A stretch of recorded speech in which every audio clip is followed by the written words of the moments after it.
നല്ല പഴുത്ത മത്തനും വൻപയറും ചേർത്ത് ഒരു എരിശ്ശേരി എങ്ങനെയാണ് ചെയ്യുന്നതെന്ന് നോക്കാം നമുക്ക്.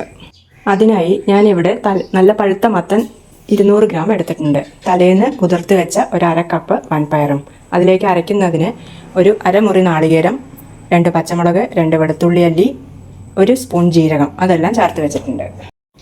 ഒരു കുക്കറിൽ കുതിർത്ത് വെച്ച വൻപയർ, മത്തൻ, 1 ടീസ്പൂൺ ഉപ്പ്, 1/2 ടീസ്പൂൺ മഞ്ഞൾപ്പൊടി, 1 ടീസ്പൂൺ കാശ്മീരി മുളക് പൊടി എടുത്ത് ഇട്ടതിന് ശേഷം 1 കപ്പ് വെള്ളം ഒഴിച്ച് ഒന്ന് നന്നായി ഇളക്കി കൊടുത്ത് 1 വിസിൽ വരുന്നത് വരയ്ക്ക് കൂടിയ തീയിലും, അത് കഴിഞ്ഞതിന് ശേഷം തീ ഒന്ന് കുറച്ച് ഒരു 3 വിസിൽ വരുന്നത് വരയ്ക്ക് വേവിച്ചെടുക്കുക. പെട്ടെന്ന് വെന്ത് കിട്ടും.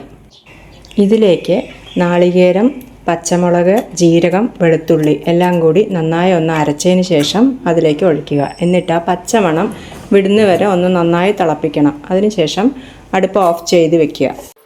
ഒരു പാൻ അടുപ്പിലേക്ക് വെച്ച് കുറച്ച് വെളിച്ചെണ്ണ ഒഴിച്ച് അതിലേക്ക് 1 കപ്പ് നാളികേരം നല്ല ഗോൾഡൻ ബ്രൗൺ നിറമാവുന്ന വരയ്ക്ക് വറുത്തെടുക്കുക. വറുത്തെടുത്ത കൂട്ട് എരിശ്ശേരിയിലേക്ക് ഒഴിച്ചു കൊടുക്കുക.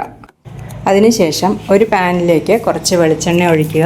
അതിലേക്ക് കുറച്ച് കടുക്, ഒരു 3-4 വറ്റൽമുളക് ചെറുതായി പൊട്ടിച്ചത്, 1 സ്പൂൺ ജീരകം, കുറച്ച് കറിവേപ്പില എല്ലാം കൂടി നന്നായി ഒന്ന് വറുത്ത് കോരി എരിശ്ശേരിയുടെ കൂട്ടിലേക്ക് ഒഴിക്കുക. എന്നിട്ട് അവസാനം ഒരു 1/2 സ്പൂൺ പഞ്ചസാര, അതല്ലെങ്കിൽ ഒരു കഷ്ണം വെല്ലം ഏതെങ്കിലും ഒന്ന് ചേർത്ത് നന്നായി ഇളക്കിയതിന് ശേഷം ചൂടോടെ ചോറിനൊപ്പം ഉപയോഗിക്കുക.